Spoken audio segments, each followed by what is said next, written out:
suster, ibu, bapak, saudara-saudariku, sahabat Lentera Sabda yang terkasih.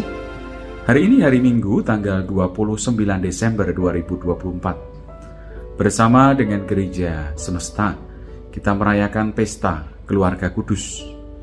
Hampir pada hari Minggu ini, banyak paroki mengadakan pembaharuan janji perkawinan bagi pasangan suami istri untuk mengingatkan kembali apa yang telah mereka ucapkan saat perkawinan dahulu. Sejenak saya mau mengajak kepada kita sekalian untuk merenungkan tentang hidup keluarga kita, berkaca juga dari hidup keluarga kudus di Nazaret sebagai patron atau teladan atau contoh dalam kehidupan berkeluarga bagi keluarga Kristiani. Sejenak kalau kita melihat yang namanya kehidupan berkeluarga tidaklah selalu baik-baik saja. Selalu ada yang namanya kendala, selalu ada yang namanya permasalahan. Kalau kita merasa bahwa keluarga kita itu tidak sempurna, yakinlah juga bahwa banyak keluarga-keluarga yang tidak sempurna. Karena apa? Sekali lagi, dua pribadi yang berbeda dijadikan satu di dalam ikatan perkawinan. Maka kita yakin, kita percaya, pasti ada kalanya yang namanya tiap-tiap keluarga mengalami yang namanya benturan-benturan karena perbedaan-perbedaan yang ada. Tetapi kalau kita mau berbicara dan meneladani keluarga kudus, kita juga bisa melihat bahwa yang namanya keluarga Yosef dan juga Maria serta Yesus tidak selalu, sekali lagi, baik-baik saja. Keluarga mereka pun juga didera begitu banyak tantangan.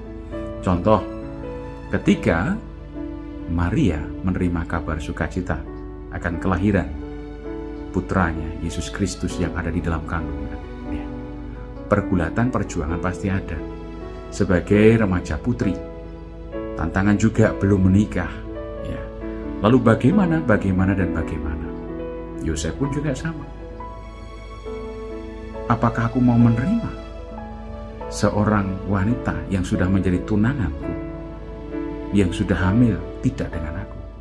Penuh perjuangan. Bahkan kita bisa melihat bagaimana peristiwa Natal kemarin, bagaimana bahwa Maria dan juga Yosef bingung untuk mencari tempat bagi kelahiran anak mereka.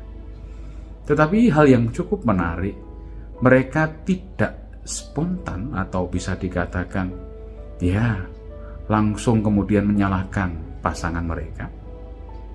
Mereka juga tidak langsung menyalahkan keadaan, tetapi mereka tenang. Kita bisa lihat bagaimana figur Yosef, figur Maria selalu tenang di dalam menghadapi setiap peristiwa yang terkadang tidak mereka inginkan.